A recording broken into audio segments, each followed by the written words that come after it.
صدیق ملک صاحب، مجھے being a student of international relations اس میں کوئی وہ نہیں ہے کہ امریکہ جو ہے اس سے ہم کیا ایکسپیکٹیشن رکھ سکتے ہیں. ہم کچھ بھی رکھ نہیں سکتے کیونکہ وہ آن اٹس اون ایک سپر پاور ہے. جس طرح ہم امریکہ کی خواہشات اور توقعات پوری کی پوری پہ عمل نہیں کرتے، امریکہ کو ضروری نہیں کہ ہماری توقعات پر پوری طرح اترے. ہم نہیں چاہتے ایران پہ اٹیک ہو، ہم نہیں چاہتے غزہ پہ اٹیک ہو، لیکن یہ ضروری نہیں ہے کہ امریکہ ہماری بات سنے. جس طرح یہ ضروری نہیں ہے کہ ہم امریکہ کی ساری باتیں سنیں یا مانیں. جس طرح امریکہ فار ایگزامپل چاہتا ہے چائنا سے ہمارے تعلقات نہ ہو اس لیول کے اسٹریٹجک، ہم تو کرتے ہیں. اس وقت امریکہ سے ہمارے تعلقات کی نوعیت کیا ہے؟ نمبر ون، اس وقت آپ کے خیال میں امریکہ کی پاکستان کے لیے امپورٹنس کیا ہے اور پاکستان کے لیے امریکہ کی امپورٹنس کیا ہے؟ اور آج نیشنل سیکیورٹی کمیٹی کے اجلاس میں ہوا کیا؟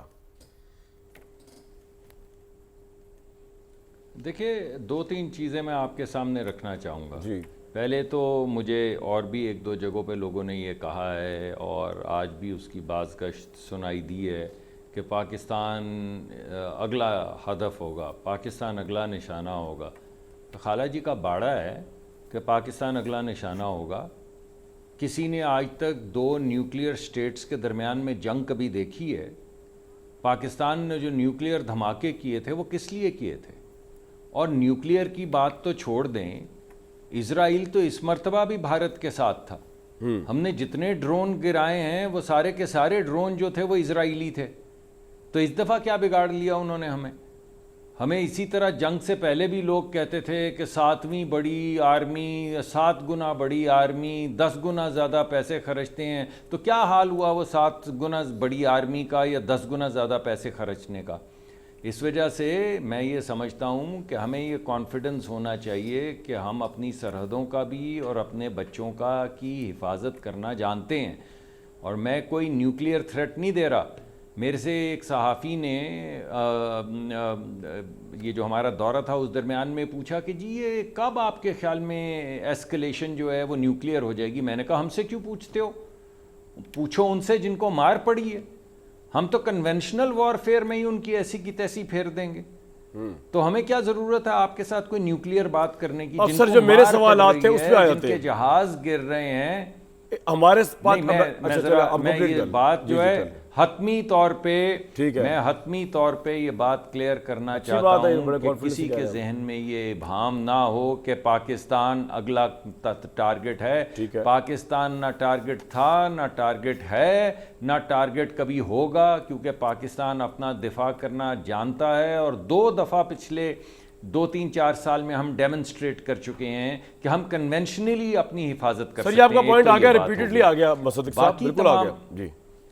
دوسری جو باتیں ہیں وہ تمام جو مصطفیٰ صاحب کہہ رہے ہیں وہ بالکل ٹھیک باتیں ہیں. کہ دیکھیں بات یہ ہے کہ ہم کیوں چاہیں گے کہ ہمارے ہمسائے میں کوئی حکومتیں ڈی سٹیبلائز ہونی شروع ہو جائیں. افغانستان کی حکومتیں ڈی سٹیبلائز ہوئیں، ہمیں کیا اس کا فائدہ ہوا؟ لیکن ہم اکیلے تھوڑی ہیں. کیا 7/7 میں لندن کو یا یونائٹڈ کنگڈم کو اس کا فائدہ ہوا؟ یا 9/11 میں امریکہ کو اس کا فائدہ ہوا؟ یا یہ داعش اور آئیسس اور 5000 نام کی جو تنظیمیں بن کے نکل آئی ہیں جو پوری دنیا کے لیے ایک عذاب بن گئی ہیں، کیا اس کا کسی کو فائدہ ہوا؟ تو یہ میں بات مصطفیٰ کھوکھر صاحب کی اور ہمارے بھٹی صاحب کی بالکل مانتا ہوں کہ ہمارے لیے یہ اہم ہے کہ یہ جنگ فوری طور پہ رکے. اور جہاں تک امریکہ کا تعلق ہے، ہمارا وہ سب سے بڑا ٹریڈنگ پارٹنر ہے. ہماری معیشت جو ہے اس کا بہت بڑا ایک پلر ہے کہ ہم ٹریڈ کرتے ہیں امریکہ کے ساتھ. ہم امریکی ٹیکنالوجی بھی لاتے ہیں، ہم امریکہ سے ڈیفیوژن آف انوویشن بھی کرتے ہیں. لیکن آپ کل کا پاکستان کا بیان پڑھ لیں ایران کے حوالے سے، امریکہ کے متعلق کیا بیان دیا پاکستان، وہ پڑھ لینا ذرا.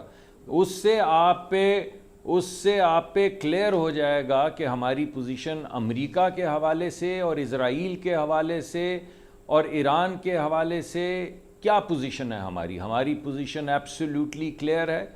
ہماری جتنی مرضی ان کے ساتھ معاشی تعلقات ہوں، ہم سمجھتے ہیں کہ یہ جو بے گناہ لوگوں کا خون بہایا جا رہا ہے صریحاً غلط ہے. ہم یہ سمجھتے ہیں فوری طور پہ امن قائم ہونا چاہیے. ہم یہ سمجھتے ہیں کہ یہ رول بیسڈ رجیم جو سیکنڈ ورلڈ وار کے بعد دنیا نے ایک ڈیسنٹ طریقے سے معاملات کو حل کرنے کے لیے بنائی تھی، اس کو ریسٹور کیا جائے.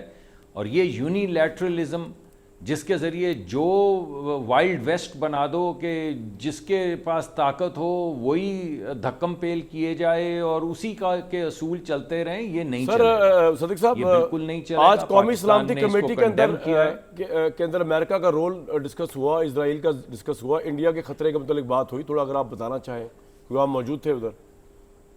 دیکھیں سلامتی کمیٹی کے حوالے سے تو بیانیہ آ گیا ہے، اور وہ کیونکہ ہم وہاں بیٹھے ہوتے ہیں اور بہت سی چیزیں ڈسکس ہو رہی ہوتی ہیں تو مناسب نہیں ہے اس میں سے کوئی تفصیلی بات پہ بات کرنا، مگر میں آپ کو بس اس حوالے سے اور تمام حوالوں سے، اس سے پہلے ہوئی سلامتی کمیٹی کے حوالوں سے، آج کی سلامتی کمیٹی کے حوالے سے، اور اس سے پہلے جتنی بھی فارمل اور انفارمل کمیونیکیشنز جن کا میں حصہ ہوں، میں آپ کو یہ اعتماد دلانا چاہتا ہوں کہ پاکستان کو کسی سے کوئی خطرہ نہیں ہے۔ پاکستان نے یہ ثابت کر دیا، اور اب یہ بات کلیئر ہو گئی ہے۔ میں کہاں گیا، میں پہلے نیو یارک گیا، پھر وہاں سے واشنگٹن گیا، وہاں سے لندن آیا، وہاں سے برسلز گیا، وہاں سے اسٹراسبرگ گیا، کسی ایک شخص نے یہ نہیں کہا کہ پاکستان نے جنگ نہیں جیتی، ایک شخص نے نہیں کہا۔ اور جب ہم نے امن کا بھی پیغام دیا تو پیغام یہ دیا کہ ہم جنگ جیت کے آئے ہیں اور پھر بھی چاہتے ہیں خطے میں امن ہو۔ سر آپ کا پوائنٹ آ گیا۔ اسی بنیاد پہ ہم آج کہہ رہے ہیں کہ یہ جو جارحیت ایران میں کی جا رہی ہے اسے فوری طور پہ رکنا چاہیے، فوری طور پہ دنیا کو انٹروین کرنا چاہیے، فوری طور پہ اسٹیبلٹی آنی چاہیے، فوری طور پہ قتل و غارت جو ہے وہ رکنا چاہیے۔ یہ مشکل ہے، یہ میں آپ کو بتا دوں۔ جی آپ کہیے، آپ کچھ کہنا چاہیے۔ جی میں یہ بتا دوں کہ یہ ہمارے روایتی اچھی بات ہے، وہ ٹھیک ہے، وہ دیکھتے ہیں، ہمارا کام ہے کنڈیم کرنا، اچھی بات ہے، دیکھیں لیکن ہم تو یہ بھی فی الحال مشکل لگ رہا ہے مجھے۔ نہیں، کنڈیم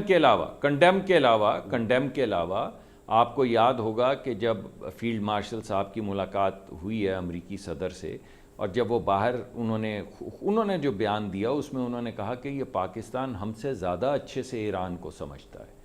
تو مجھے لگتا ہے کہ ہو سکتا ہے، مجھے کوئی گمان عمران خان والا نہیں ہے کہ ہمیں دے دیں ہم ثالثی کروا دیں گے، اس طرح کی ہم کوئی بات نہیں۔ آپ کو کیا لگتا ہے؟ لیکن مجھے یہ لگتا ہے کہ ہم اس نیبرہڈ میں ہیں، اگر ہمارے پاس کوئی اپرچونٹی کریٹ ہوئی، اور میں آپ کو یقین سے کہتا ہوں کہ ہم ہر اپرچونٹی کو اویل کرنے کی کوشش کر رہے ہیں، تو کوئی بھی مثبت رول اس جنگ کو روکنے میں جو پاسبلٹی ہوگی پوائنٹ آ گیا ہم سر آپ ادا کا، کر بھی رہے ہیں اور کریں گے۔ اچھی بات ہے، اچھی بات ہے۔